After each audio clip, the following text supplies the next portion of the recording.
வணக்கம் நேயர்களே, ஆயுத எழுத்திற்கு உங்களை வரவேற்பது நான் கார்கே. பிரதமர் மோடி தனியார் தொலைக்காட்சிக்கு கொடுத்த பேட்டியில், கடந்த வாரம் கொடுத்த பேட்டியில் சில பகுதிகள் இப்போது பேசுபொருளாக, சர்ச்சையாக, விவாதமாக மாறியிருக்கிறது. நான் பயாலஜிக்கலாக பிறக்கவில்லை, எனக்கான ஆற்றலை கடவுள் கொடுத்ததாக உணர்கிறேன், ஒரு முக்கியமான சில பணிகளை முடிப்பதற்காக கடவுளால் அனுப்பப்பட்டவனாக உணர்கிறேன் அப்படின்னு பிரதமர் தெரிவித்திருக்கக்கூடிய கருத்து அது ஒரு விவாதத்தை ஏற்படுத்தியிருக்கிறது. என்னுடைய தாயாருடைய மறைவுக்கு பிறகுதான் நான் இதை உணர்ந்தேன். இதை எதிர்க்கட்சிகள் விமர்சிக்கக்கூடும், ஆனால் தீர்க்கமாக சொல்கிறேன் அப்படின்னு அவருடைய அந்த பேட்டி கூறுகிறது. இதே மாதிரி தான் 2-3 நாட்களுக்கு முன்பாக பாஜக செய்தி தொடர்பாளர் பேசிய பேச்சும் சர்ச்சையானது. பூரி ஜெகநாதரே மோடியினுடைய பக்தர் அப்படின்னு அவர் பேசியிருந்தார். இது ஒடிசா தேர்தல் பரப்புரையில் பெரிய சர்ச்சையை ஏற்படுத்தியது. இந்த சூழலில் பாஜக ஆட்சி அமைக்காவிட்டால் அமித்ஷா மகிழ்ச்சி அடைவார், ஏன்னா அவர் தான் எதிர்க்கட்சி தலைவராக அமர்வார், மோடி ஓய்வு பெறுவார் என்பதாக திரு ப. சிதம்பரம் அவர்களுடைய கருத்தும் இப்போது பேசப்படுகிறது. மோடி அவர்கள் கூறியிருக்கக்கூடிய இந்த சுய விமர்சனம் சீரியஸா சித்தரிப்பா விவாதிக்கிறோம் சிறப்பு விருந்தங்களோடு. மதிமுக தரப்பிலிருந்து திரு அந்திரிதாஸ் அவர்கள் நிகழ்ச்சிக்கு அவரை வரவேற்கிறேன். அரசியல் விமர்சகர் திரு டி.டி.எஸ். ரவிச்சந்திரன் அவரையும் நிகழ்ச்சிக்கு வரவேற்கிறேன். காங்கிரஸ் கட்சியிலிருந்து செய்தி தொடர்பாளர் இனியன் ராபர்ட் அவரையும் நிகழ்ச்சிக்கு வரவேற்கிறேன். பாஜக தரப்பிலிருந்து திரு தங்க வரதராஜன் அவர்கள் அவரையும் நிகழ்ச்சிக்கு அன்போடு வரவேற்கிறேன். நான் முதல்ல திரு அந்திரிதாஸ் அவர்கள்ட்ட, எதிர்க்கட்சிகளை பற்றி விமர்சித்தா, திட்டங்களை பற்றி விமர்சித்தா கவுண்டர் கொடுக்குறீங்க. இப்போ பிரதமர் கடவுளை பற்றி பேசினாலோ இல்லை அது தொடர்பாக பேசினாலோ மத அரசியல் செய்கிறான்றீங்க. இப்போ எதிர்க்கட்சிகள் இந்த விஷயத்தில் ஒரு பதிலே கொடுக்க முடியாத அளவுக்கு நாளுக்கு நாள் பிரதமருடைய பேச்சு மாறிக்கொண்டிருக்கிறதா? குறிப்பாக கடவுள் என்னை அனுப்பியிருக்காரு அல்லது சில முக்கிய பணிகளை நிகழ்த்த வேண்டியிருக்குன்றதுல எதிர்க்கட்சிகளால் கவுண்டர் கொடுக்க முடியல, ஆனால் விவாதிக்க முடியுதுல்ல. அரசியலே நொடிக்கு நொடி அதிரடின்னு சொல்லுவாங்க. 1ஆம் கட்டம் தொடங்கி 4ஆம் கட்டம் வரலும் ஒரு மாதிரி பேசி கொண்டிருந்தார். 4ஆம் கட்டம் முடிந்தவுடனே பழைய RSS பாணியிலே மரியாதைக்குரிய மோடி அவர்கள் பேச 2ஆம் கட்டத்திலேயே இந்த ராஜஸ்தானில் பேசினார். ஏப்ரல் 21 பேசினார். அதான் அது அந்த ஸ்டேட்டுக்கு ஏற்ற மாதிரி மாடிஃபை ஆகிட்டே வருது. தென்னகத்தில் எல்லாம் முடிஞ்சு போச்சு அப்படின்னு சொன்னவொடனே வடக்கு வந்தவொடனே அவர் உடனே யூபிக்கு எதிராக தென் மாநிலங்கள் இருக்கிறது, ஒரிசாவுக்கு எதிராக தமிழர்கள் இருக்கிறார்கள், தமிழ்நாட்டுக்கு சாவி போய்விட்டது என்றெல்லாம் பேச ஆரம்பித்திருக்கிறார். அதில் ஒன்றும் தவறு இருக்கதான் நான் நினைக்கல. I have been chosen by God என்று அவர் சொல்வது, ஒரு தொலைக்காட்சியிலே தன்னுடைய தொண்டர்களுக்கு சொல்வது என்பது தவறான காரியம் அல்ல. மாற்றமே வரவில்லை என்று மனசாட்சிக்கு விரோதமாகவும் நான் பேச தயாராக இல்லை. நிறைய மாற்றங்கள் வந்திருக்கிறது. பைசாபாத்தை கூட அயோத்தி மாவட்டம் என்றும், முகுல்சராய் ரயில்வே ஜங்ஷனை கூட RSS தலைவர் தீனதயாள் உபாத்யாவுடைய பெயரிலேயும், அழகான அலகாபாத் மாநகரத்தை பிரயக்ராஜ் என்றும், திட்ட கமிஷனை நிதி ஆயோக் என்றும், யூனிவர்சிட்டி கிராண்ட்ஸ் கமிஷன் என்பதை தேசிய கல்வி வளர்ச்சி கழகம் என்றும் பெயர் மாற்றம் செய்து நிறைய மாற்றங்கள் வந்திருக்கிறது. மாறி வரும் உலகினில் எது நிரந்தரம் என்று சொல்வது மாற்றங்கள் மாத்திரமே நிரந்தரம் என்று சொன்னார் கார்ல் மார்க்ஸ். அந்த மாற்றங்கள், அது மாதிரி மாற்றங்கள், பெயர் மாற்றங்கள் தான் வந்திருக்கிறது, பெரிய மாற்றங்கள். இன்னைக்கு பயாலஜிக்கல் டைவர்சிட்டி டே, அதாவது உயிரியல் பன்முகத்தன்மை அப்படின்னு சொல்லுவாங்க. உயிரியல் பன்முகத்துக்கே ஒரு தன்மை இருக்கும் பொழுது மாறுபட்ட மொழி, வேறுபட்ட இனம், முரண்பட்ட பண்பாடுகள், சமரசத்தை உண்டாக்காத சமயங்கள் என்று இருக்கின்ற ஒரு நாட்டிலே யுனைட்டி அண்ட் டைவர்சிட்டி என்று இருக்க வேண்டும் என்கின்ற சொல்லப்படுகின்ற அந்த காலகட்டத்திலே, இதுதான் கான்ஸ்டிடியூஷனுடைய பிரியாம்பிள் சொல்கிறது என்கின்ற காலகட்டத்திலே, இல்லை செக்யூலரும் சோசியலிசமும் இடையிலே வந்தது, இடையிலே போகிறது என்று ரவிசங்கர் பிரசாத் அவர்கள் 2015 நாடாளுமன்றத்திலே உறக்க சொல்கின்ற அளவிற்கு இந்த பன்முகத்தன்மைக்கு இடமில்லாத ஒரு சூழலை கூட கடவுள் தான் சொன்னாரா, அந்த மாற்றம் இது போன்ற மாறுதலை செய்ய வேண்டும் என்று கடவுள் தான் சொன்னாரா என்பதை அவர்கள் தான் விளக்க வேண்டும். 24 லட்சம் கோடி கார்ப்பரேட் பணக்காரர்களுக்கு தள்ளுபடி செய்தீர்களே, அதை கடவுள் செய்தாரா? அல்லது ஒரு ஏழை தாயினுடைய மகன் கடைசியாக மருத்துவமனைக்கு போகும்பொழுது ஐசியூல 5000 ரூபாய்க்கு மேலே இருந்தா 5% GST சொல்லிட்டு கடவுள் தான் சொன்னாரா என்பதை அவர் தான் விளக்க வேண்டும். இப்போ மோடி செய்த எல்லா திட்டங்களையும் கடவுள் தான் செஞ்சாரான்ற கேள்வி அவர் தானே சொல்றாரு. I am chosen by God அப்படின்னு சொல்லிட்டு அவர் தானே சொல்றாரு. மதம் என்பது ஒரு பொருட்டே கிடையாது. மதம் என்பது என்னை பொறுத்தவரையிலே, ஆன்மீகம் என்று சில பேர் சொல்கிறார், நம்பிக்கை என்று சொல்கிறார், என்னை பொறுத்தவரை அது ஒரு பெயின் ரிலீஃப், ஒரு ஆத்ம திருப்தி, அவ்வளவுதான். அவர் எந்த கடவுளை நினைக்கிறாரோ அந்த கடவுளை அதை போல மற்றவர்கள் நினைப்பதற்கு தன்மை அதுதான் பன்முகத்தன்மையில அப்படிதான் இருக்க முடியும். யுனைட்டி இன் டைவர்சிட்டி என்கின்ற நிலைமையில வேற்றுமையில் ஒற்றுமை தான் காண முடியும். ஆனா அந்த வேற்றுமைக்கு உழை வைக்கின்ற நிலைமையை இன்றைக்கு கடவுள் தான் அவருக்கு சொன்னாரா என்பதை அவர் தெளிவுபடுத்த வேண்டும். கேட்போம் திரு ரவிச்சந்திரன் அவர்கள்ட்ட.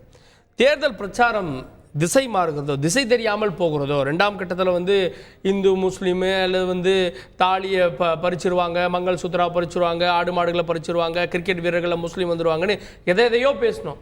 இன்னைக்கு நான் தான் கடவுள்னு சொல்ல வர்றாரா பிரதமர்? இது எப்படி நீங்கள் நியாயப்படுத்த போறீங்க? இல்லை, உங்களுக்கு பிரச்சனை இல்லை, கும்மிடிப்பட்டி தாண்ட வேண்டிய அவசியம் இல்லை, அதனால் தேர்தல் முடிஞ்ச உடனே படுத்து தூங்கிட்டீங்க. எங்களுக்கு அப்படி இல்லையே, 28 மாநிலங்களுக்கு போகணும், இத்தனை இப்போ 140 கோடி மக்களை சந்திக்கணும், புதுசாக பேசணும். இல்லை நிறைய பேசணும். உங்களுடைய புத்தகம் 30 பக்கங்கள் கொண்டது, ஆரம்பிச்சது முடிஞ்சிருச்சு. இது எத்தனையோ 4000 திவ்ய பிரபந்தம், அதனால் அப்படி போயிட்டுருக்கு. சரி, மற்றவங்களாவது இந்தி கூட்டணியில் நீங்கள் இருக்கீங்க, நீங்கள் தான் நிறைய பொருளுதவி கொடுத்து இந்த இந்தி கூட்டணியை தாங்கி பிடிச்சிங்க, அதனால் நீங்கள் வாங்க கல்கட்டாவில் பேசுங்க, மகாராஷ்டிராவில் பேசுங்கன்னு உங்களை கூப்பிட்டா கூட நீங்கள் போய் எதையாவது பேசலாம், அதுக்கும் வாய்ப்பு இல்லாமல் போயிடுச்சு. இப்போ கேள்வி என்ன அப்படின்னு சொன்னால், செக்யூலரிஸ்க்கும் சோசியலிசமும் இனிமேல்ட்டு முடிஞ்சு போயிடும் அப்படின்னு சொன்னால், இது ரெண்டும் இல்லாத நிலையில் தான் இந்தியாவே உருவாச்சு. செக்யூலருங்கிறது பின்னாடி கொடுக்கப்பட்டது, அது மைனாரிட்டிக்கு மட்டும் ஒரு செக்யூலர் அப்படிங்கிறது எப்படி நியாயப்படுத்துவீங்க அப்படின்றது. நம்ம எல்லாருமே பயாலஜிக்கல் படைப்பல்ல, நான் இறைவனால் அனுப்பப்பட்டவன் அப்படின்றத எப்படி நியாயப்படுத்த? நம்ம எல்லாருமே ஏதோ ஒரு காரணத்திற்காக இந்த உலகத்தில் அனுப்பப்பட்டவர்கள். உங்களால் தேட முடியல, என்னால் தேட முடியல, நான் தேடி கிடைக்கல, அவர் தேடி கிடச்சிருச்சு, இவ்வளவு தான் வித்தியாசம். இன்னொரு ஆங்கிளில் இங்கிலீஷ் டப்பிங்கில் சொல்லணும்னா, ஷேக்ஸ்பியர் சொல்கிற மாதிரி உலகமே ஒரு நாடக மேடை, நாம் எல்லாம் நடிகர்கள். சந்தோஷம். ஆனால் என் கதாபாத்திரம் என்னன்னு எனக்கு தெரியாது. நான் நடிகன் தான் எனக்கு தெரியும், ஆனால் இந்த உலகம் நாடக மேடை தெரியும். ஆனால் என் கதாபாத்திரம் என்னன்னு தெரியாத வரைக்கும் நான் தேடிட்டே இருப்பேன். சின்ன ரோல் பண்ணுவேன், பெரிய ரோல் பண்ணுவேன், அப்புறம் திடீர்னு ஹீரோ ஆயிடுவேன். இந்த உணர்வு எல்லாருக்கும் இருக்கும். ரமணருடைய கதைகள் படித்திருந்தால் அவங்களுக்கு தெரிஞ்சிருக்கும். ஆனால் யாருக்கு தெரியுமா இது உணர்வுபூர்வமாக புரியும்? ஒரு மருத்துவன்கிட்ட போய் கேட்டு பாருங்கள், என்னங்க நல்லா சொத்து சேர்த்துட்டிங்களா, பயங்கர டாக்டர், நீங்கள் தான் ஃபேமஸ். இல்லைங்க, ஒரு 150 பேருக்கு கண் பார்வை கொடுத்தேன், அதில் எனக்கு திருப்தி இருக்குது. அந்த குழந்தை பிறந்திருக்காதுங்க, அது திரும்பிருச்சு, நான் ஆப்ரேஷன் பண்ணேன், அதில் எனக்கு திருப்தி இருக்கு. இது அரசியலாக பேசக்கூடாது, ஆன்மீகமா இன்னொரு பக்கத்தில் போய். ஆன்மீகம் இல்லைங்க, மனுஷன் தானே நம்ம பேசுறோம், மெஷினா நம்ம எல்லாரும் இல்லையே, மனிதன் தானே. ஒரு இன்ஜினியர் கிட்ட போய் கேளுங்க, ஐயா நல்லா சொத்து சேர்த்துட்டியா, பயங்கரமா. நாட்டின் தலைமை அமைச்சர் பாருங்க, யாராக இருந்தாலும் மனிதன் தூங்கணும், எந்திரிக்கணும், அதுதானே. வேற ஏதாவது மாற்றம் இருக்கா? அவருக்கு ஏதாவது மாத்திரை கீத்திரம் இருக்கா தூங்காமல் இருக்கிறதுக்கு? அந்த மாதிரிலாம் எதுவும் கிடையாது. இல்லை அவர் உழைப்பையே ஓய்வுக்கே ஓய்வு கொடுத்தவரா? அந்த மாதிரிலாம் ஒன்றும் கிடையாது. உங்களுக்கு எப்படி இந்த ஆற்றல் வருதுன்றப்போ கடவுள் ஆற்றலை கொடுக்குறாருன்னு எல்லாருக்கும் இருக்குங்கிறேன். உங்களுக்கும் இருக்கு, எனக்கு பயாலஜிக்கலாவே இல்லை, கடவுள் தான் என்ன அனுப்பியிருக்காரு அப்படின்னு சொல்ற இடத்துல எப்போ அது உருவாகிறாரா? எப்போ அது உணர்வாங்க தெரியுமா? ஒரு தாய் இருந்தாங்க, அப்போ போய் சம்பளத்தை கொடுத்தோம், காலைல ஆசீர்வாதம், இந்த கதையெல்லாம் விட்டுருங்க. ஒரு 330 ரூபா கொடுத்தா உனக்கு 2 லட்ச ரூபாய் இன்சூரன்ஸ் கிடைக்குங்கிறது மோடி ஐயா ஆட்சிக்கு வருவதற்கு முன்னாடியே இந்தியாவில் இருந்த ஒரு ஸ்கீம். ஆனால் அது வெளியில் வராமல் ஏன் பார்த்துக்கிட்டாங்கன்னா, ப்ரைவேட் இன்சூரன்ஸ் எல்லாம் பாதிக்கப்படுங்கிறதுக்காக. இவர் அதை கொண்டு போய் எல்லாருக்கும் கொடுக்குறாரு.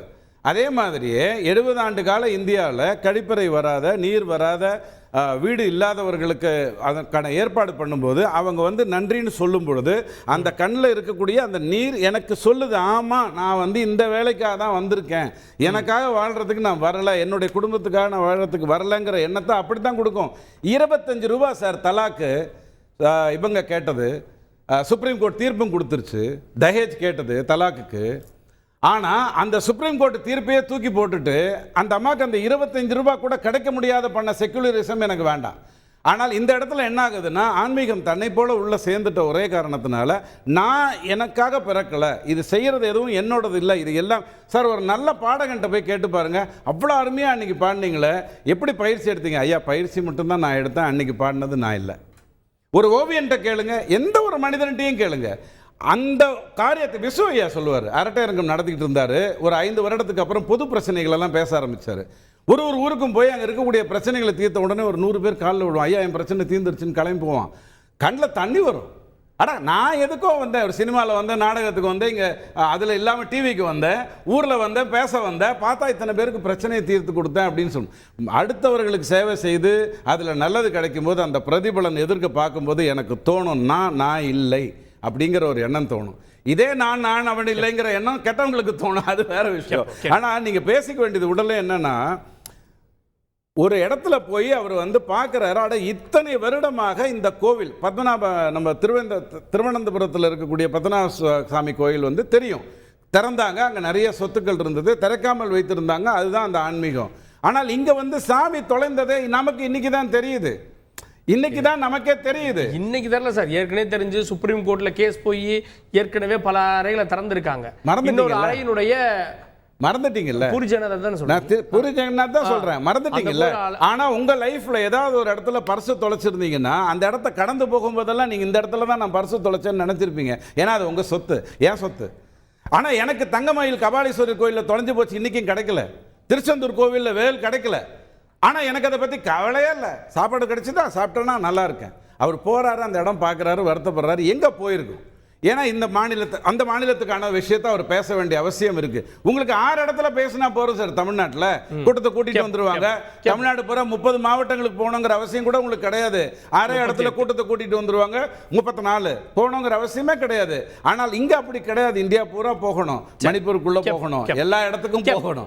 இதுல இந்தியன் ராபர்ட், மோடியின் திட்டங்களால் பயனடைந்தவர்கள் அவரை கடவுளா பார்க்குறாங்க, அதுல என்ன இருக்கு, அதை அவர் உணர்ந்து சொல்றாரு, அதையே நம்ம விமர்சிக்கணும் அப்படின்னு கேள்வி வைக்கிறாங்க. சார், உங்களுக்கு மருத்துவ உலகத்தில் மெசையா காம்ப்ளெக்ஸ்னு ஒரு மனநிலை இருக்குது, ஒரு ஸ்டேட் ஆஃப் மைண்ட் இருக்குது. அதை வந்து அறிவியல் படித்தவங்க மருத்துவர்கள் யாராவது இருந்தாங்கன்னா கொஞ்சம் ரெஃபர் பண்ணுங்கள். இங்கே யாரும் மருத்துவர்கள் இல்லைன்னு நினைக்கிறேன், எனக்கும் மருத்துவம் தெரியாது, நான் அறிவியல் உலகத்தை சார்ந்தவங்க கிடையாது. அதனால் ரெஃபர் பண்ணால் நமக்கு அதை பற்றின ஒரு புரிதல் நான் நினைக்கிறேன். மெசையா காம்ப்ளெக்ஸ் என்ற ஒரு ஸ்டேட் ஆஃப் மைண்ட் இது. அதை தாண்டி நம்ம இங்கே என்ன பேசணும் அப்படின்னா, உண்மையிலேயே ஒரு கடவுளினுடைய பிறவியாக இருந்தால் அல்லது கடவுளாகவே இருந்தாலும் கூட, எனக்கு சின்ன வயசில் என்ன சொல்லிக் வளர்த்தாங்கன்னா, கடவுள் போய் சொல்ல மாட்டாருப்பா, கடவுள் உண்மையை தான் பேசுவார், கடவுள் ரொம்ப நல்லவர் அப்படின்னு தான் சொல்லி வளர்த்தாங்க சின்ன வயசுல. கடவுள் செய்கிற எல்லாமே நல்லதுன்னு சொல்லுவாங்க. ஆமாம், எல்லாமே நல்லதுன்னு சொல்லுவாங்க. இப்போ நான் என்ன கேட்குறேன்னா, நான் ஆட்சிக்கு வந்தேன்னா 2 கோடி வேலைவாய்ப்பை உருவாக்குவேன்னு ஒருத்தர் சொல்லிட்டு ஏமாத்து வரா, கடவுள் ஏமாத்து வரா. நான் ஆட்சிக்கு வந்தேன்னா கருப்பு பணத்தை ஒழிச்சு கொண்டு வருவேன் இந்தியாவுக்கு அப்படின்னு கடவுள் ஏமாத்து வரா. டாலருக்கு நிகராக இந்திய ரூபாயை கொண்டு வருவேன் அப்படின்னு கடவுள் பொய் சொல்லுவாரா?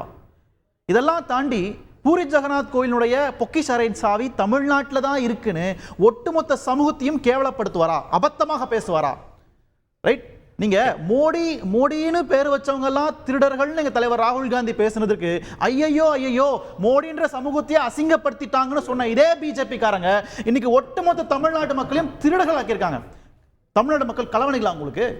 அதான் பேசினாரு மோடி. 3 பாயிண்ட் பேசினார் ஒடிஷால பேசும்போது. என்ன முதல்ல என்னது, பூரி ஜெகநாத் கோவிலுடைய சாவி எங்க இருக்குன்னு எனக்கு தெரியும், அவங்க யாருன்னு உங்களுக்கும் தெரியும், அதன் பிறகு அவங்க நீங்க மன்னிப்பீங்களா அப்படின்னு மேடையில கேக்குறாரு. கீழ இருக்கவங்க மன்னிக்க மாட்டோம். ஒடிசால யாரை குறிப்பிட்டு சொன்னாருன்றதும் உங்களுக்கு தெரியும், அதுல இருக்கு. பாண்டியன் தமிழர்களை குறிப்பிட்டு சொன்னாரான்ற கேள்வி என்ன சொல்லணும்?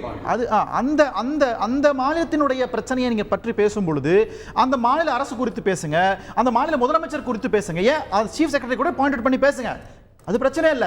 தமிழ்நாட்டில் இருக்கு, தமிழர்கள்ட்ட இருக்குன்னு சொல்றது ஒட்டுமொத்த தமிழ் சமூகத்தையுமே அவமானப்படுத்துவது, திருடர் பட்டம் சுமத்துவது. அதுதான் கேட்டேன். மோடின்னு ஒரு பேரை சொல்லும் போது உங்களுக்கு கொதிச்சுதா இல்லையா? நீங்க தமிழர்கள் சொல்றீங்க, யூபியில போய் என்ன சொல்றீங்க, நீங்க தமிழ்நாட்டு மக்கள் வந்து உங்களை வச்சு காமெடி பண்றாங்க அப்படின்னு நீங்க சொல்றீங்க. நீங்க யூபியில இருக்கக்கூடிய இளைஞர்கள்ட்ட நீங்க அங்கிட்ட அரசியல் நீங்க பண்றீங்க. அப்போ மோடியினுடைய பிரச்சாரம் மிகவும் கீழ்த்தரமாக போய் கொண்டிருக்கிறது. எனக்கு இதெல்லாம் பார்க்கும் பொழுது உண்மையிலே ஒரு மெசாயா காம்ப்ளெக்ஸ்ல இருக்கிறாருன்ற மாதிரி சந்தேகமே எங்களுக்கு வருதுங்க. தன்னை ஒரு கடவுளாக நினைத்துக் கொள்கிறார், அவர் செய்வதெல்லாம் சரிங்கிறாங்க. என்னன்னா, அவரை தாண்டி பிஜேபியில் இருக்கிறவங்களும் அவர் கடவுளா பாக்குறாங்களே, அதுதான் வேடிக்கையா இருக்கு. அப்போ கடவுளுக்கு என்ன மரியாதைங்க, கடவுள் என்கிற ஒரு சக்திக்கு என்ன மரியாதைங்க? சாமானிய மக்கள் கடவுளை நம்பிக்கையா பாக்குறாங்கல்ல. இல்ல, இங்க அடிப்படையில ஒரு அரசியல் கட்சி இல்ல, இங்க உலகம் எப்படி தோன்றியது அப்படின்னா 2 விஷயம் சொல்லுவாங்க. சூரியன்ல இருந்து பிரிந்தது, பூமி உருவானதுன்னு சொல்லலாம், கடவுள் படைத்தாருன்னு சொல்லலாம். மனிதன் எப்படி தோன்றானா உயிரியல் விபத்துன்னு சொல்லலாம், இல்ல கடவுள் படைச்சாருன்னு சொல்லலாம். அப்படி ஒரு வகையில மோடி சொல்றாரு கடவுள் தான் என்னைக்கு அனுப்பியிருக்காரு அப்படின்றது. அது ஏன் நீங்க வந்து மெசையா காம்ப்ளெக்ஸ்ன்னு பார்க்கணும்?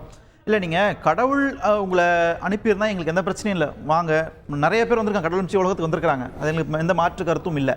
ஒரு அரசியல் கட்சி தலைவராக இருக்கிற நீங்கள், உங்களுக்கு நிறையா பொறுப்புகள் இருக்குது, நீங்கள் சொன்ன வாக்குறுதிகளை நீங்கள் நிறைவேற்றாமல் இந்த மாதிரி பேசுனீங்கன்னா மக்கள் உங்களை எப்படி பார்ப்பாங்கன்றதான் கேள்விங்க.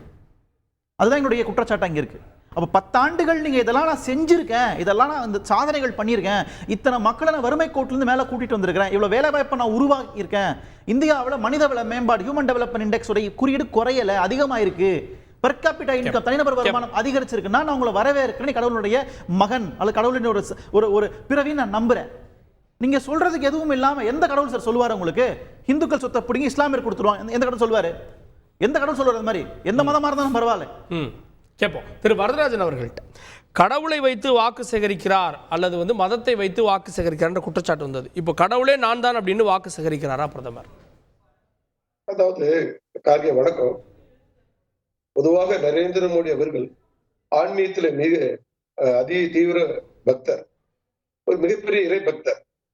சுவாமி விவேகானந்தர் அவருடைய கொள்கைகளை நிறைவேற்றுவதற்காக வந்த ஒரு மனிதர். அது பாத்தீங்கன்னா இந்த சுவாமி விவேகானந்தருடைய நோக்கம் என்ன? பாரதம் உலகத்தில் குருவாக வேண்டும். அதை நோக்கி பயணிக்கிறார் அவர். அப்ப அவர் என்ன சொல்றாரு, இந்த நாட்டினுடைய பிரதமர் என்பது சாதாரண பொறுப்பு அல்ல. அவர் எப்பயுமே தன்னை பெருசா பறைசாட்டி கொள்ள மாட்டார். நான் அந்த நாட்டுடைய சேவகன் தான் சொல்லுவார்.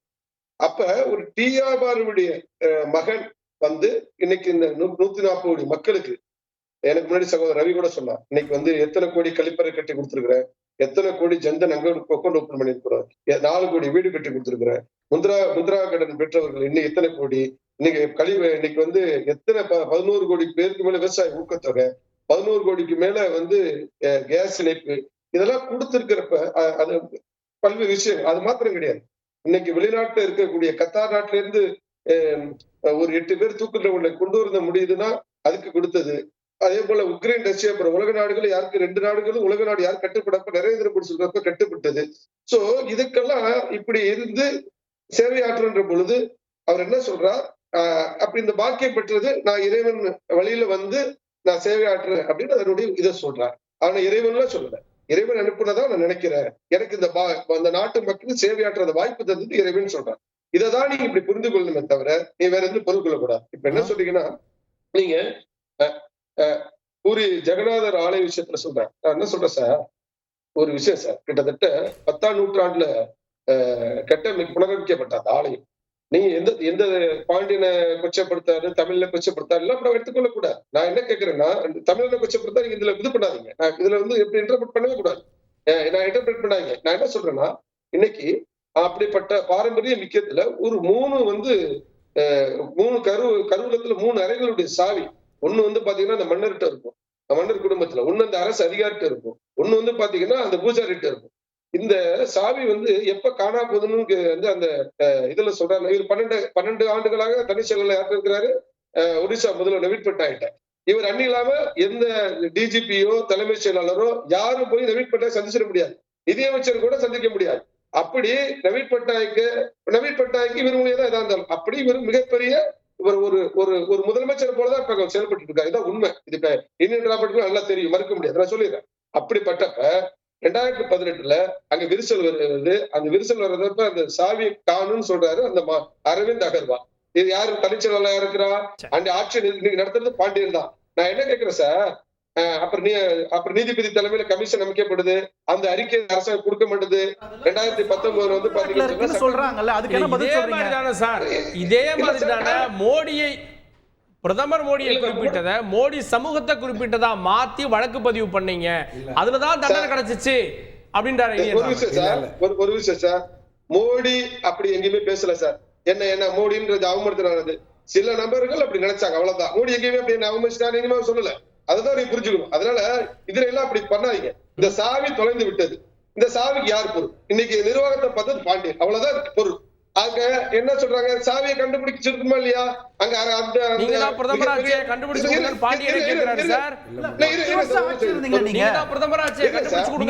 இல்லாத மாதிரி பேசுறீங்க. ஆட்சியில 10 வருஷமா போலீஸ் இருக்கு. ரவி சார் முடிச்சிருக்கேன் சார். ஒடிசாவுடைய முதல்வர் சார், ஒடிசாவுடைய ஆட்சி சார், இந்த 18,000 தங்க கட்டி அந்த சாமி கொண்ட நவகிரகங்கள்ல 18,000 தோளா எடையுள்ள தங்க கட்டிகள் இருக்கு சார். அதுல 12,200 எடை தோளா எடை கொண்ட சாமிக்கு வைக்கக்கூடிய ஆபரணங்கள் அதுல இருக்கு சார். இத போலீஸ் அந்த நாட்டுடைய அந்த மாநிலத்துடைய ஆட்சியாளர் தான் சார் பொறுப்பு. இதை மத்திய அரசு ஒன்றும் செய்ய முடியாது சார். இது பூரி ஜெகநாதர் ஆலயம் ஒரு பாரம்பரிய ஆலயம் சார். இந்த சாவி காட்டாம அலட்சியமா சொல்றீங்களா? இப்ப 12 ஆள் இந்த நிர்வாகத்தை பத்தி உங்களுக்கு பொறுப்பு இல்லையா? இதுதான் பேசுறேன். இத நீங்க தமிழ்நாட்டுல இருக்கா, தமிழ்நாட்டுல திருடிட்டு போயிட்டாங்களா, களவாண்டு போயிட்டாங்களா? ஆஸ்திரேலியாக்கு எடுத்துட்டு போவாரு, தமிழ்நாட்டுக்கு தான் எடுத்துட்டு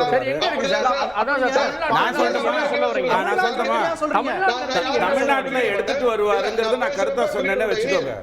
நான் யார் பேசுறது குடிக்கிற மாட்டேன். எனக்கு கொஞ்சம் முடிச்சுங்க வரதராஜன் சார். இல்ல நான் சொல்லுறேன் சார். கேளுங்க. நான் என்ன சொல்றேன்னா, எங்கேயுமே சொல்லல, நீங்களா அப்படி உருவாக்குறீங்க. நான் என்ன கேட்கிறேன், நான் உண்மையாக சொல்றேன். இன்னைக்கு தென்னிந்தியர்களை பத்தி, தென்னிந்தியர்கள் வந்து ஆப்பிரிக்கர் போல இருக்கிறான்னு சொன்ன உடனே முதலாவதா கட்டளை கொடுத்து நரேந்திர மோடி, அமித்ஷா, ஜே.பி. நட்டா, மரியாதைக்குரிய எங்க மாநிலத்தில் அண்ணாமலை. நான் என்ன கேட்கிறேன், இங்க இருக்கிற திமுக கட்டணம் தெரிவிச்சீங்களா? கேட்டா என்ன சொல்றீங்க, அவருடைய சொந்த கருத்துன்னு சொல்லி பொறுப்புல இருந்து பல கட்டணம் எப்படி பண்ணிட்டீங்க சார். அப்படி சாப்பிடுங்க சார். நீங்க வந்து பிட்ரோட வந்து அப்படி சொல்லிட முடியாது. ராகுல் காந்தியுடைய வழிகாட்டி, சோனியா காந்தியுடைய வழிகாட்டி, ராஜீவ் காந்தியுடைய நண்பர், அப்படி பேசவே உங்க கருத்தை எப்படி சார் நீங்க என்ன தெரிவிச்சீங்க சார்? மோடி ராஜினாமா பண்ணுவாரா? பிரதமர் வேட்பாளர் வந்து இல்ல என்னன்னா சாம் பெட்ரோட குறித்து பேசினார். அவர் சாம் பெட்ரோட ஒரு கருத்தை பதிவு பண்றாரு, அந்த கருத்துக்கு மன்னிப்பு கேட்கிறாரு, கட்சியிலிருந்து விலகுறாரு. அந்த மாதிரி பிரதமர் நரேந்திர மோடி கருத்தை தவறா பதிவு பண்ணிருக்காரு. சாவி தமிழ்நாட்டுல இருக்குன்னு சொல்றாரு, தமிழ்நாடு மக்கள் திருட்டாங்கன்னு சொல்றாரு. அவரு ராஜினாமா பண்ணுவாரா? அவர் பின்வாங்குவாரா?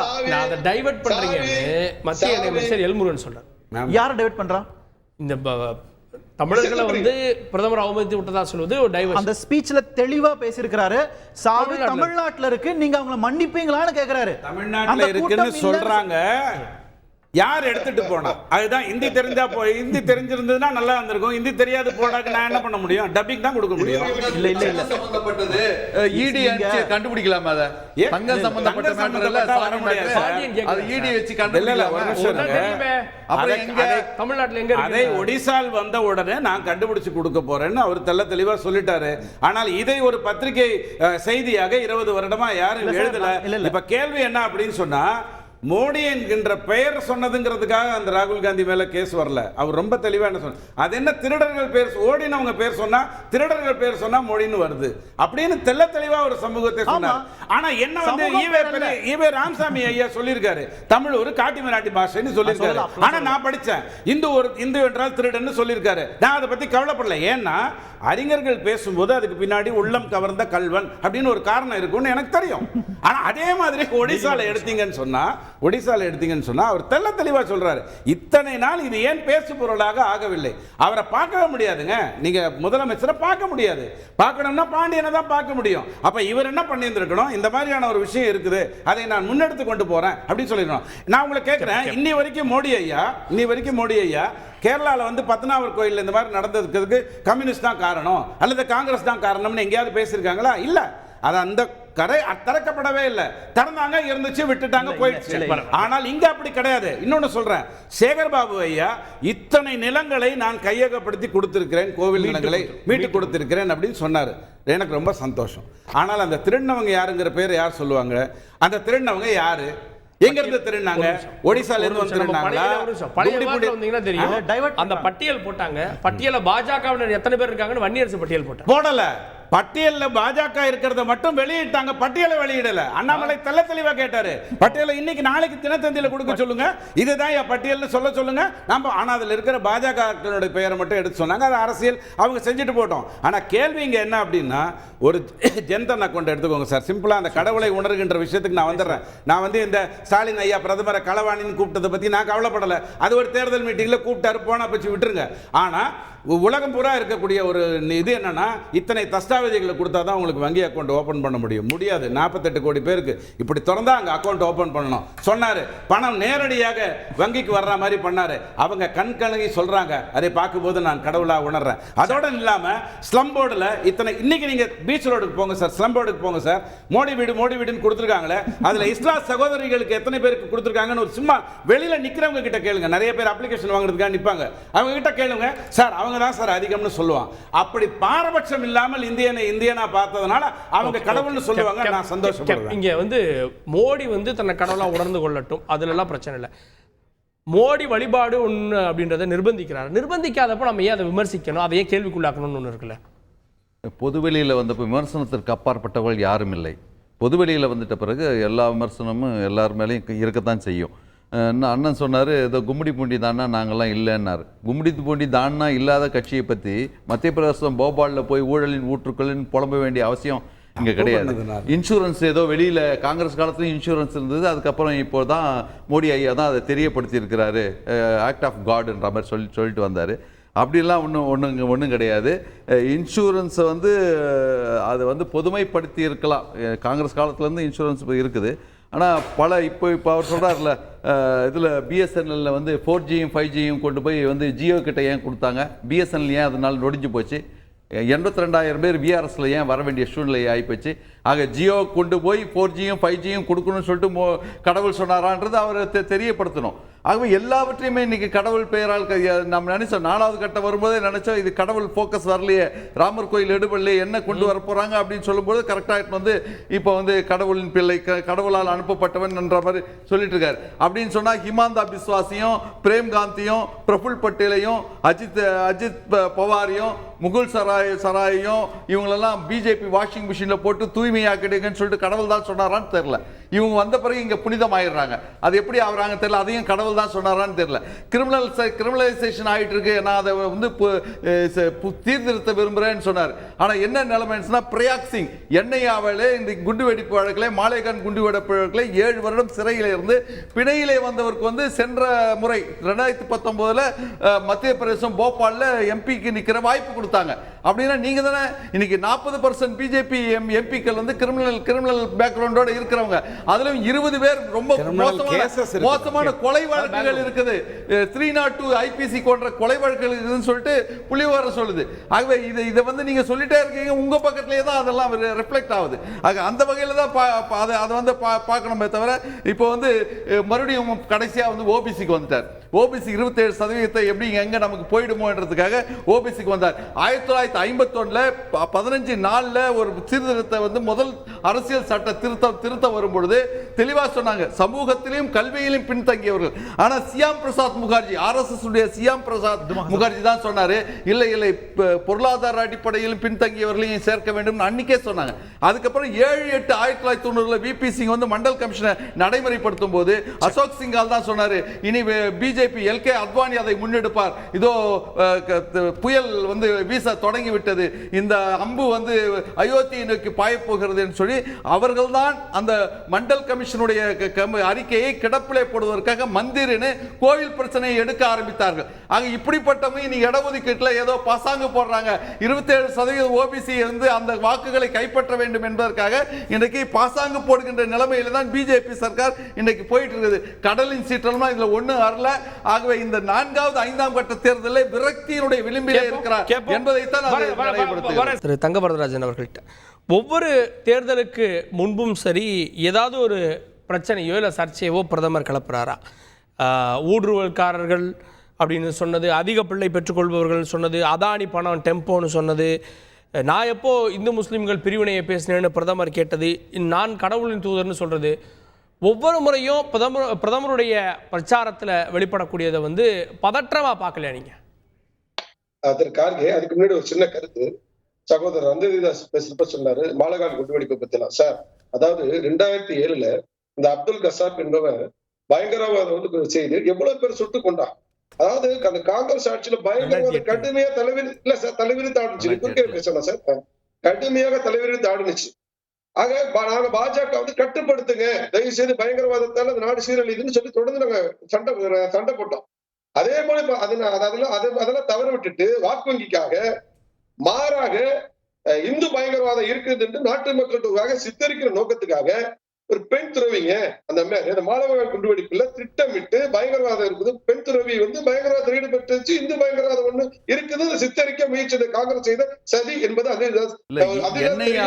என்ஐஏவால 7 வருடம் சிறையில் இருந்தாரா இல்லையா? இப்பொழுது நான் பெயர்வல் வாரண்ட் வந்திருக்கா இல்லையா?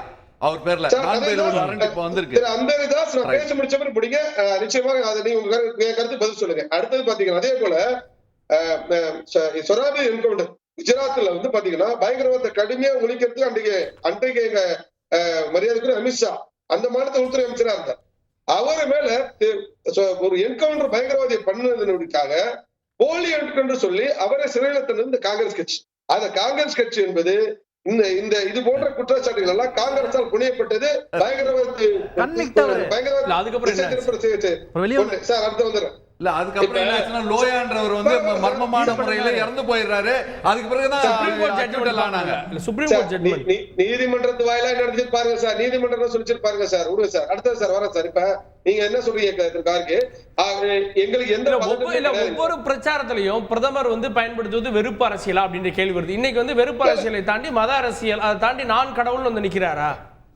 சார் நான் கடவுள் சொல்றேன் சார். கடவுளுடைய இந்த பாக்கியம் தந்தது கடவுளுடைய அவதாரமாக நான் கடவுளுடைய ஆசையோடு வந்திருக்கேன்னு சொல்றாரு. கடவுளோட ஆசையோட வந்திருக்கிறது நீங்க இது என்னங்க, இது என்ன தப்புங்க இருக்க முடியும்? இல்ல ஆசை வேற அவதாரம் வேற சார். சார் எனக்கு என்னோட கருத்து சொல்ல எனக்கு உரிமை உண்டு சார். நான் வந்து சில காரியங்கள் சார் இன்னைக்கு சகோதரர் கூட சொன்னேன். ஒரு மருத்துவர் என் கையில என்னங்க இருக்குது, எல்லாம் சில என்னால முடிஞ்சது செஞ்ச பாக்கி எல்லாம் இறைவன் தாங்க. இது வந்து சார் யதார்த்தம். இதெல்லாம் நீங்க வந்து மதத்தாய் காங்கிரஸ் தான், வெறுப்பரசல் செய்து காங்கிரஸ் தான். ஒரு பாகிஸ்தான் பிரதமர், ஒரு பாகிஸ்தானுடைய முன்னாள் அமைச்சர் வந்து இந்த நாட்டுல ராகுல் காந்தி வரணும் இந்தியாவுக்கு. நரேந்திர மோடி யார் சார் போனது பிரியாணி சாப்பிடுறதுக்கு? நவாஸ் ஷெரீப் மனைவிக்கு யார் சார் புடவை அனுப்பிச்சது இந்தியாவில இருந்து? அதாவது கந்தஹார் விமானம் கடத்தப்பட்ட பொழுது தீவிரவாதிகளை பாதுகாப்பு அனுப்பிச்சது யார் சார்? நரேந்திர மோடி பிரியாணி சாப்பிட மாட்டேன் சார். நான் சொல்றேன் சார். நான் என்ன சொல்றேன் இருவாரு சார். காரியம் கேட்ட கேள்விக்கு பதில் வரேன். அடுத்தது பாத்தீங்கன்னா அதானி விஷயம். நீங்க வந்து அதானி விஷயத்தை பொறுத்தவரை பாத்தீங்கன்னா அதிர் ரஞ்சன் சௌத்ரி என்ன சொல்றாரு மேற்கு வங்காளத்துல, அதை பாருங்க சார் அந்த வீடியோவை. அவர் என்ன சொல்றாரு, அங்க அதானி அம்பானி பத்தி பேசணும், பணம் கொடுத்தாருன்னா நாங்க வந்து ஆஃப் ஆயிடுவேன், நாங்க வந்து எதுவுமே இங்க காங்கிரஸ் கட்சி எதிர்த்து பேசாது. நாங்க சொல்ல சார் எதிர்க்கட்சி தலைவர் சார் அவர் சொன்னது நரேந்திர மோடி தான் கேட்கிறாரு. அதுக்கு தான் பதில் சொல்றாரு. நாங்க வேற இடத்துலயுமே சொல்லல. நாங்க அதானி அம்பானி நாங்க கொச்சப்படுத்தல, ராகுல் காந்தி அதை வச்சுல. இல்ல சார், பிரதமரே ஒரு புது பிரச்சனை கிளப்புறப்போ பிரதமர் அச்சப்படுறாரா? ஏன்னா திமுக கட்சியில் தோல்வி பயத்துல பிரதமர் இந்த மாதிரி மாத்தி மாத்தி பேசுறாரு அப்படின்னு கேக்குறாங்க. சரி கார்கே, ஒரு எதிர்கட்சி இருக்கிற குற்றச்சாட்டு வைக்கிறப்ப அது எதிர்வினையாற்ற வேண்டியது நீ பிரதமர் பார்க்க கூடாது சார். இந்த பிரச்சாரத்தை முன்னெடுத்த கூட ஒரு தலைவரை தான் நீ பார்க்கணும். காங்கிரஸ் கட்சியா பிரச்சாரம் பண்ண முடியும்? எங்க கட்சி தான் பிரச்சாரம் பண்ண முடியும். இன்னைக்கு அந்த பிரச்சாரத்தை முன்னெடுத்துறப்ப எதிர்கட்சிகளுக்கு எதிர்வினையாற்றுறாரு. நீங்க அந்த இடத்துல எங்க வெறுப்பாரு ஊடுருக்காரு நான் சொல்றேன் சார். அதாவது சார் நீங்க ஒரே ஒரு விஷயம் கார்கே, நீங்க காங்கிரஸ் தேர்தல் அறிக்கையில் வந்து பாத்தீங்கன்னா அதுல ஒரு 8வது பிரிவுல போய் பாருங்க. அதுல வந்து சிறுபான்மை இடஒதுக்கீடு இது ஒப்பந்தத்தில் சிறுபான்மைக்கு முன்னுரிமை. நான் என்ன கேட்கிறேன் சார், அவன் வந்து இந்த ஒப்பந்தம் எப்படி சார் கொடுப்பாங்க அரசாங்கம்? அவன் எல்லோன்னா தகுதி வாய்ந்த ஒப்பந்ததாரரா, அவருக்கு எத்தனை தகுதி இருக்குதா, இப்படித்தானே சார் கொடுப்பாங்க. இதுல எப்படி சார் மறுநாடு இப்படி கொடுக்க முடியும்? நாங்க இஸ்லாமியர் சொல்லல. சிறுபான்மைன்ற வார்த்தை நீ உங்க மொழி எந்த மொழின்னு கேட்கிறோம். எந்த மொழி உங்க மொழி எந்த மொழின்னு கேட்கிறோம். அது அந்த இடத்துல தான் பிரதமர் இருக்கிறார். அப்ப நீங்க வைக்கிற இப்ப பாகிஸ்தான் வளையல் நினைச்சிட்டு இல்ல அப்படின்னு சொல்றாரு. ஆக்கிரமிப்பு காஷ்மீர் நம்மளுடைய இது சொல்றோம், நம்மளுடைய அமித்ஷா சொல்றாரு. உடனே இவர் என்ன சொல்றாரு, அமித்ஷா ராஜினாமா சொல்றதுக்கு அப்துல்லா ஃபரூக் அப்துல்லா சொல்றாரு, காங்கிரஸ் ஒண்ணு வளையல் அணிஞ்சல, நாங்க எதிர்வினையாற்றுறோம், வளையல் அழிஞ்சு இல்லையா, நாங்க சும்மா இல்ல, நாங்க பயப்பட போறது இல்ல அப்படி சொல்றாரு. உண்மையே சொல்லுங்க. காங்கிரஸ் தான் பிரச்சனை கிளப்புது, அதுக்கு பதிலடி கொடுக்கறப்பதான் அப்படி தப்பா புரிஞ்சுக்கிறாங்க. ஆமா, இப்ப உதாரணத்துக்கு சார் மணிசங்கர் என்ன சொல்றாரு, பாகிஸ்தான் அணுகுண்டு தேவையில்லாம் பிரச்சாரம் வச்சுக்காங்க. நாங்க என்ன சொல்றோம், அப்பதான் எங்க யோகி சொல்றாரு, நாங்க வந்து அணுகுண்டு ஃப்ரிட்ஜ்ல வைக்கல அப்படி சொல்றாரு. இதுக்கு நாங்க எதிர்வினை ஆற்றுறத வெறுப்பரசல் எப்படி சொல்றீங்க? வெறுப்பரசலுக்கு நாங்க பதில் சொல்றோம் சார், அவ்வளவுதான். நான் கேட்கிறேன், பிரதமர் வந்து பிரச்சனை கிளப்பல, காங்கிரஸ் வைக்கக்கூடிய பிரச்சனைகளுக்கு பதில் சொல்றாரு, அதை நீங்க சர்ச்சையாக்குறீங்க அப்படின்ற. இல்லை, நாங்கள் சர்ச்சையெல்லாம் ஆக்கல. இப்போது சார் சொன்னார், காங்கிரஸுடைய தேர்தல் அறிக்கையில் எங்கேயோ வந்து இஸ்லாமியர்களுக்கு முக்கியத்துவம் கொடுப்பதாக சொன்னார். எனக்கு தயவு செஞ்சு அவர் வந்து அது எங்க இருக்குன்னு சொல்லணும். இஸ்லாமியர் சொல்ல சார், சிறுபான்மையினர் எந்த மொழி அதுதான் கேட்கும். சிறுபான்மையின் இல்ல, நீங்க ஒரு கருத்து பதிவு பண்ணீங்களே, நீங்க ஒப்பந்தம் வந்து முக்கிய ஒப்பந்தத்துல வந்து பிரையாரிட்டி வந்து இஸ்லாமியர்களுக்கோ சிறுபான்மைக்கோ சொன்னீங்கல்ல, அது எங்க இருக்கு காங்கிரஸ் அறிக்கையில சொல்லுங்க. இப்ப நீங்க என்கிட்ட பிடிஎஃப்ல பாகம் பேஜ் 8 இருக்கு. இந்த பேஜ் 8ல எத்தனாவது பாயிண்ட்ஸ்? மொத்தம் வந்து 9 பாயிண்ட் இருக்கு. இந்த 9 பாயிண்ட் வாசிக்கணும் ரெடிங்க. எந்த பாயிண்ட் நீங்க சொல்றீங்க? நீங்க அது 9 பாயிண்ட்ல ஒரு பாயிண்ட் இருக்கு சார். அதுல எத்தனாவது பாயிண்ட்? அது அந்த 8 பாரால அது ஒரு பாயிண்ட். கல்வி, வேலை வாய்ப்பு அப்படிங்கறப்ப ஒப்பந்தத்துல ஒரு வார்த்தை இருக்கு பாருங்க. நீ மறக்காம ஒப்பந்தம்ன்ற வார்த்தை எங்கேயுமே கிடையாது சார். எத்தனாவது பாயிண்ட் சொல்லுங்க. நீங்க ஒரு பாயிண்ட் சொல்றீங்கன்னா ஆதாரம் மட்டும் பேசுங்க. பிரதமரே ஒரு நிமிஷம். பிரதமரே 2006ல மன்மோகன் சிங் பேசுனதை கொண்டு வந்து இங்க லிங்க் பண்ணாரு. அவர் வந்து நாட்டினுடைய வளங்களை சிறுபான்மையினருக்கு வந்து கொடுக்கணும், முன்னுரிமை கொடுக்கணும்னாரு. அதை கொண்டு வந்து கனெக்ட் பண்ணாரு. ஆனா நீங்க ஒப்பந்தம்னு சொல்றீங்க, அதான் அவர் கேக்குறாரு. ஒப்பந்தம் 2009 சொன்னாரு. மேனிஃபெஸ்டோலயே இருக்கு, ஓபனா இருக்கு. கர்நாடகால என்ன நடக்குது? டைடல் பார்க் யாருக்கு சொன்னாங்க? இல்ல அறிக்கையில சொன்னாங்க. மைனாரிட்டிக்கு என்ன வெஹிக்கிள் கர்நாடகால இல்லையா? அறிக்கைன்னு சொன்னாரு அவரு. காங்கிரஸ் அறிக்கையில எங்க இருக்கு? சிறுபான்மையினருக்கு ஒப்பந்தத்துல முக்கியத்துவம் கொடுப்போம்னு சொல்லியிருந்தீங்க. நான் திருப்பி கேட்கிறேன், 8வது பக்கம் எங்கிட்ட இருக்கு, 8வது பக்கம் 9 பாயிண்ட் இருக்கு. எத்தனாவது பாயிண்ட் சொல்லுங்க? ஓகே, இப்போ நீங்க யார் இங்க சர்ச்சை பண்றது? யார் இங்க கேட்ட கேள்வி வரேன். இப்போ தெரியும் உங்களுக்கு யார் சர்ச்சை ஏற்படுத்துறாங்க. எந்த அச்சமும் கிடையாது சார் எங்களுக்கு. சரி, ஓகே. என்னன்னா ஒண்ணு இல்ல, இப்போ உங்களுக்கு முதல்ல ஒரு பிளான் போட்டாங்க சார் பிஜேபி ஜனவரி மாசத்துல விக்சித் பாரத்னு இறங்கின காலத்துல. அந்த படம் ஓடல. கடைசியில் என்ன சொன்னாங்கன்னா, படத்தெல்லாம் பார்க்காதீங்க, ட்ரெய்லர் பாருங்க. நாங்க இங்க ட்ரெய்லர் திகிலா இருக்கு, இதுல படத்தை வர பார்க்கணும்னு ஆசைப்படுறாங்க அவங்க. ரெண்டாவது வந்து என்ன சொன்னாங்கன்னா வந்து, அப்புறம் இந்த ட்ரெய்லர்லாம் ஓடலன்னு தெரிஞ்சதுக்கு அப்புறம் மதவாதம், சொத்தை பிடிங்கி கொடுத்துருவான், எருமாட்டை பிடிங்கி கொடுத்துருவான், தாலியை பிடிங்கி கொடுத்துருவான்னு ஆரம்பிச்சாங்க. இது மதவாதம். அதுவும் ஓடல. அந்த படமும் பேக் ஃபயர் ஆச்சு 5ஆம் கட்ட தேர்தல் வரைக்கும். இப்போ 6வது கட்ட தேர்தலுக்கு உங்களுக்கு என்ன ட்ரெண்ட் எடுத்துருக்காங்கன்னா, இனவாதம், மாநிலங்களுக்குள்ள வந்து மோதலை உருவாக்குறது, சாவி அங்க இருக்குன்னு சொல்லுது, சாவி இங்க இருக்குன்னு சொல்லுது, இந்த மாதிரியான ஒரு பிரிவினைவாதத்தை தூண்டுறாங்க. ஏன்னா தென்னிந்தியாவில் உங்களுக்கு மதவாதம் எடுபடாதுன்னு உங்களுக்கு தெரியும். அதனால இங்க வந்து மாநில உரிமைகள் குறித்து பேசுறவங்க, மாநில நலன் குறித்து பேசுறவங்களுடைய அந்த எண்ண ஓட்டம் இருக்கும்ல, அதை சிதைச்சு அதன் மூலமா வாக்கு பெற முடியுமா என்கிற ஒரு கீழ்த்தரமான நடவடிக்கை தான் எடுக்கிறாரு நான் பார்க்குறேங்க. ஸோ இது பிளான் சி. இந்த பிளான் சி தான் இந்த மாதிரி கருத்துக்கள். அந்த பிளான் சியை பாதுகாக்கிறது தான் கடவுள் அவதாரம். நான் சொன்னாலாம் கரெக்டாக இருக்கும், நான் பொய் சொல்ல மாட்டேன், உண்மையை மட்டுமே பேசுவேன்றது. சார் போகும்போது போகிற பக்கத்தில் ஒரு பாயிண்ட் சொன்னார். ஒடிஷாவில் வந்து சாவி காணாமல் போனதுக்கு மாநில அரசு பொறுப்பான், அது மாநில அரசு கண்ட்ரோலில் வருதுன்னு சொல்கிறாரு. ஆனால் பிரதமர் இதுக்காக பேசுவார்னு வச்சுக்கோங்க, விட்டுருங்க. ஆனால் தமிழ்நாட்டில் வந்து குடிசை மாற்று வாரியம் வந்து பிரதமர் கட்டி கொடுத்தாராம். இந்தியாவிலேயே வீடு வேற சொன்னார். லைட் ஹவுஸ் பிரதான் மந்திரி ஆவாஸ் யோஜனால வர்றது வேற. அதுதான் இப்போ லைட் ஹவுஸ்க்கு பின்னாடி வீடு இருக்கு, அங்க கட்டி கொடுத்ததெல்லாம் பிரதமர் கட்டி கொடுத்தாருன்னு சொன்னாங்க. அது குடிசை மாற்று வாரியம். குடிசை மாற்று வாரியம். குடிசை மாற்று வாரியம் கொடுத்தாங்கிறது முக்கியம். அங்க இஸ்லாம் சகோதரிகளுக்கு தான் அதிகமா கொடுத்தாங்க, பாகுபாடு இல்லாத. யார் கொடுத்தாங்க? இந்தியாவிலேயே ஸ்லம் கிரிமினல்ஸ் போர்டு முதல்ல உருவாக்குன தமிழ்நாடு 1970ல கலைஞர் கருணாநிதியால. சரிங்களா? இப்போ நீங்க வந்து சம்பந்தமே இல்லாம ஏன் மோடி, அதுக்கு மட்டும் மோடி பொறுப்பு இல்லையா? ஆனா இதுக்கு மோடி வந்து சாதனை பண்றான் தமிழ்நாட்டில் வந்துங்க. அப்போ இந்த முன்னுக்கு பின் முரணான கருத்துக்களை தான் நாங்கள் வந்து இங்கே விவாதத்துக்கு உட்படுத்துறாங்க. அதெல்லாம் இறுதியாக நான் சொல்ல வரேன், இடத்துல மோடியினுடைய இந்த கருத்து வந்து மிகவும் வன்மமான கருத்து. அதே மாதிரி கடவுள்னு சொல்றது கடவுளை அசிங்கப்படுத்தியிருக்கிறார், கடவுளை அவமானப்படுத்தியிருக்கிறார். அது எந்த மதமாக இருந்தாலும் பரவாயில்ல, அப்படிதான் நான் பார்க்குறேன். ஓகே, இல்லை தோல்வி பயந்து அதுக்கு காரணம். ஏன்னா ஒவ்வொரு தேர்தலின் போதும் இன்னும் சொல்லணும்னா ராம பக்தர்கள், ராமரை எதிர்க்கக்கூடியவர்கள்னு பேசுகிறார். இன்னைக்கு வந்து கடவுளுடைய அவதாரம்னு பேசுகிறார். அப்படின்னா இப்போ நேரேஷன் எங்கே கொண்டு போகிறார்? அவர் சொல்ல மாதிரி மாநிலங்களுக்கு இடையிலான மோதல், அப்புறம் வந்து இந்து முஸ்லீம், இன்னைக்கு வந்து இனவாதம் அப்படின்ற மாதிரி மாற்றிட்டே இருக்காரு. ₹1 29 பைசா தான் கொடுக்குதுன்னு கர்நாடகாவும் கேரளாவும் தமிழ்நாடும் பேசிச்சு. அதுதான் முதல் கட்ட தேர்தல். இவங்களுக்கெல்லாம் தேர்தல் முடிஞ்சு போச்சு இல்லையா? அதுக்கப்புறம் வந்து இந்த சாதி சென்சஸ்ங்கிற மேட்டர், இந்த நரேட்டிவெல்லாம் செட் பண்ணது இந்தி கூட்டணி. ஆனால் நம்ம இடத்துக்கு வருவோம். 80 கோடி பேருக்கு அரிசி, 5 கிலோ அரிசி கொடுக்குறாரு. இப்போ அவங்களுக்கு நீங்கள் வந்து ₹1000 8,500 கொடுக்குறீங்க. அதுதான் ஜாஸ்தி. 5 கிலோ அரிசி ஜாஸ்தியா, ₹8,500 ஜாஸ்தியான்னு கேட்டால் ₹8,500 தான் ஜாஸ்தி, நான் ஒத்துக்கிறேன். ஆனால் ₹8,500 நீங்கள் எல்லாருக்கும் கொடுத்தீங்கன்னா இன்றைக்கி ₹90 அரிசி 1 கிலோ. அப்போ என்ன ஆகும்? ₹150 ஆகும். அதே 5 கிலோ அரிசி கொடுத்தீங்க அப்படின்னு சொன்னால் விலைவாசி உயராது, ஆனால் பிணி நீங்கும். இதுதான் ஒரு கடவுள் அனுப்பிய குழந்தையுடைய சிந்தனையாக இருக்க முடியும். நீங்கள் இப்படி பணத்தை கொடுத்தீங்கன்னா விலைவாசியை ஏற்றி விட்டுருவீங்க. ராவணனை, கம்பனை, மகாபலியை எல்லாரையும் மன்னித்த அவதாரத்தை தான் நம்ம பார்த்துருக்கோம். மன்னிக்கிறது எப்போ தெரியுமா? அவன் உணர்ந்துட்டான்னா அப்புறம் தான் மன்னிப்பு. உணரலைன்னா மன்னிப்புங்கிற பேச்சுக்கே இடம் கிடையாது. ரொம்ப முக்கியம். பானிபுரி வாயன், கக்கூஸ் கழுவ வந்தவன், இதெல்லாம் யார் சொன்னா? யாரை பார்த்து சொன்னா? நம்ம இடத்துல வந்தது தானே. நம்ம இடத்துல வந்தது தானே. சிஎம் சொன்னாரா? சிஎம் சொன்னாரா?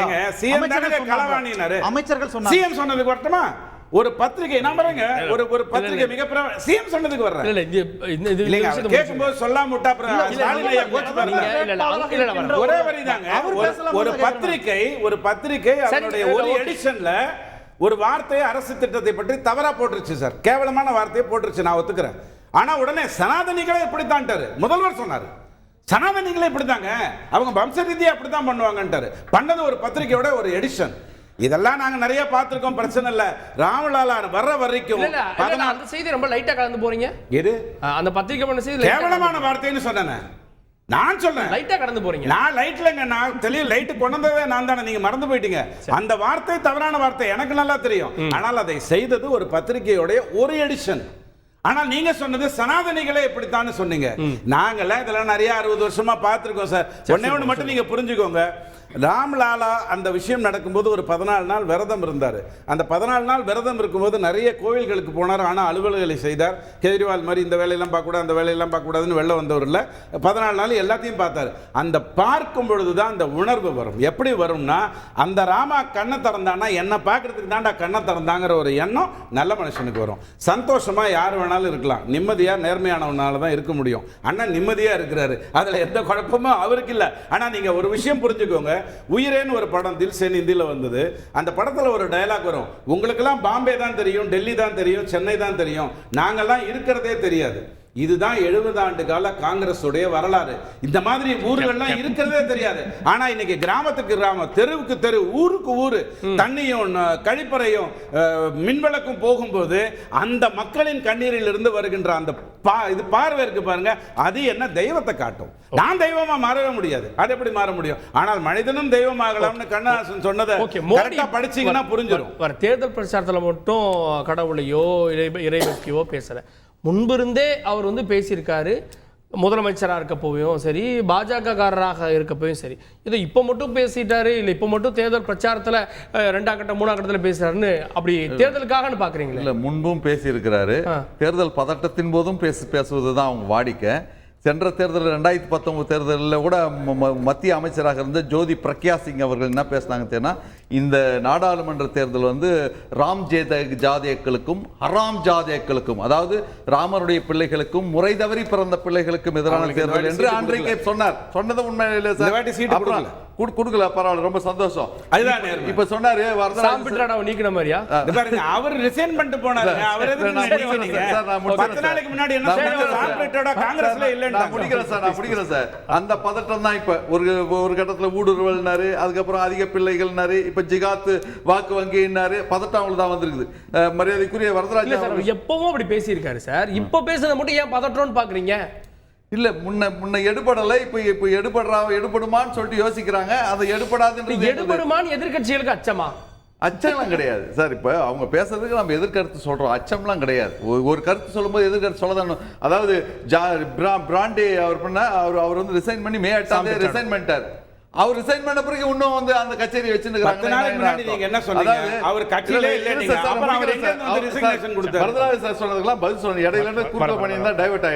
அவர் சொன்னாரு, பாகிஸ்தான் ஆக்குபைட் காஷ்மீரை பத்தி சொன்னார். ராஜ்ஜிய வெற்றின்னு சொல்லிட்டு அமித்ஷா அவர்கள் பேட்டி கொடுக்கும்போது இதுதான் சொன்னார். மே 16ஆம் தேதி தான் சொன்னார், ரொம்ப நாட்கள் முன்னாடி இல்லை. மே 16ஆம் தேதி என்ன சொன்னார், பாகிஸ்தான் ஆக்குபைட் காஷ்மீருடைய ஒரு பகுதியை நாங்கள் விரைவில் மீட்போம் அப்படின்னு சொல்லியிருக்காரு. மே 13ஆம் தேதி வெளியுறவுத்துறை அமைச்சர் ஜெய்சங்கர் சொல்றாரு, சீனாவுக்கும் நமக்கு நிறைய பிரச்சனைகள் இருக்கிறது, எப்பொழுது தீர்வு வரும் என்று நான் நம்புகிறேன் சொன்னார். என்ன நிலைமைன்னா, சென்ற வருடம் ஜனவரி மாதம் நடந்த ஆல் டிஐஜிஸ் மீட்டிங்ல ஒரு அறிக்கை கொடுத்தாங்க. அதுல 65 ரோந்து பாயிண்ட்டுகளிலே 26 ரோந்து பாயிண்ட்டுகள் சீனாவசம் போய்விட்டன என்று அறிக்கை கொடுத்திருக்கிறார். இந்த லட்சத்தை தான் ராஜ்ஜிய வெற்றின்னு சொல்லிட்டு அமித்ஷா அவர்கள் பேட்டி கொடுக்கிறார். ஐயா சொல்லும்போது சொன்னார், காட்டுமிராண்டி மொழின்னு சொல்லிட்டு பெரியார் சொன்னார். ஆமா சொன்னார், கல் தோன்றி முன் தோன்ற காலத்தை மூத்த குடின்றதுக்காக அது ஒன்று சொல்றது மாத்திரமல்ல, இந்த காட்டுமிராண்டி மொழியில் ஏன் சொன்னார் சொன்னா, மூட நம்பிக்கை கை கொண்டு ஒரு சமுதாயம் சீரழிந்து விடக்கூடாது என்கின்ற அந்த பதட்டத்தோடு பல மொழிகளில் இருந்து கலைச்சொற்கள் தமிழுக்கு வர வேண்டும் என்று ஒரு அப்பா மகனிடத்தில் காட்டுகின்ற கண்டிப்போடு அது காட்டுமிராண்டி மொழி என்று தான் சொன்னார். ஆனா இவங்க வந்து இன்னைக்கு காட்டுமிராண்டி தனத்தை நோக்கி பிஜேபி இந்த தேர்தலிலே பதட்டப்படும் ஏற்படுத்த வேண்டும் என்று இன்றைக்கு நினைத்துக் கொண்டிருக்கிறார்கள்.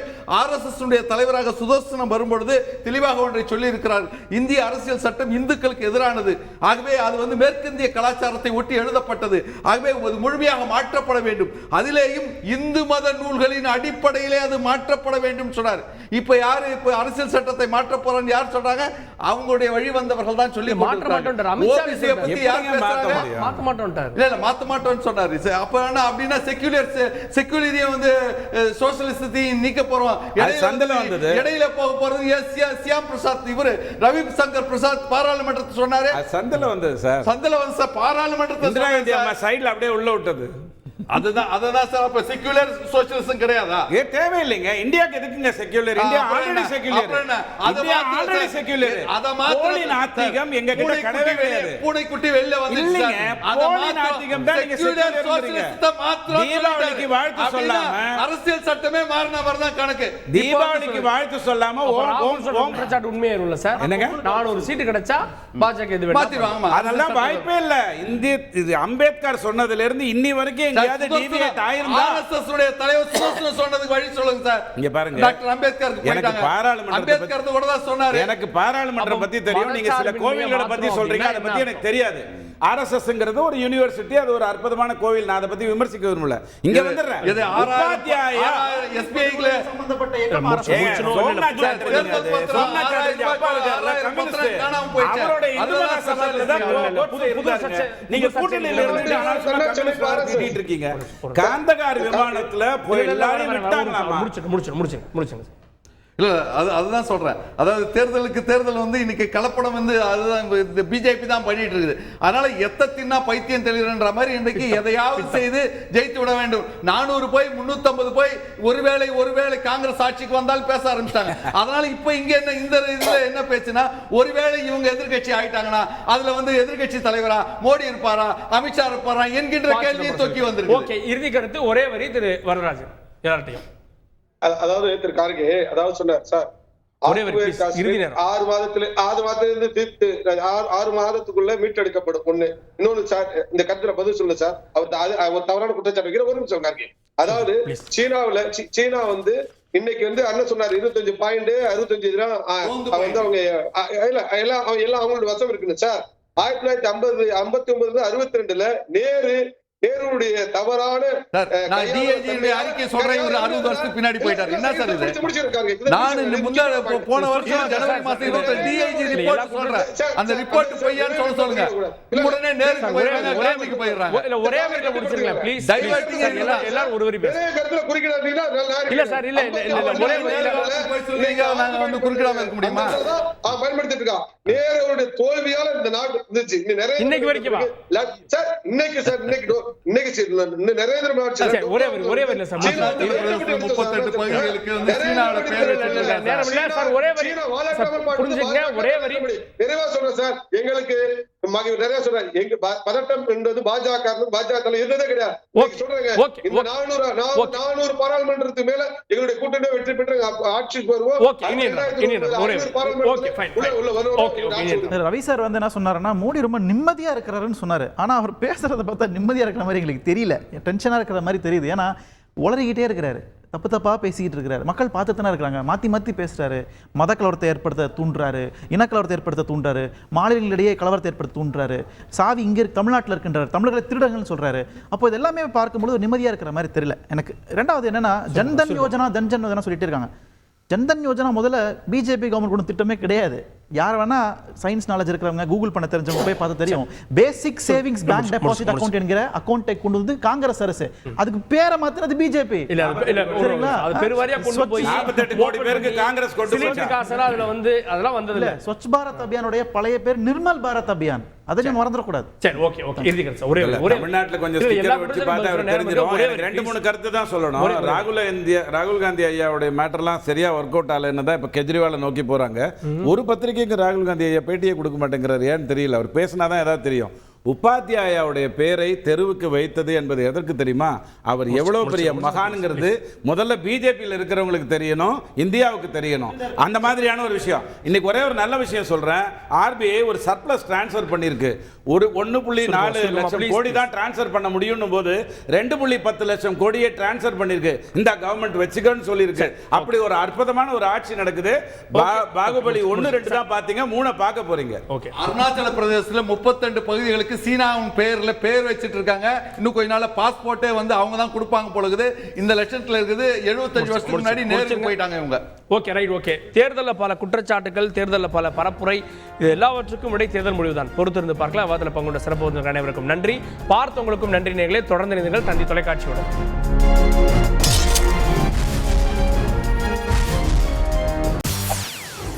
செய்திகளை உடனுக்குடன் தெரிந்து கொள்ள உடனே சப்ஸ்கிரைப் பண்ணுங்க.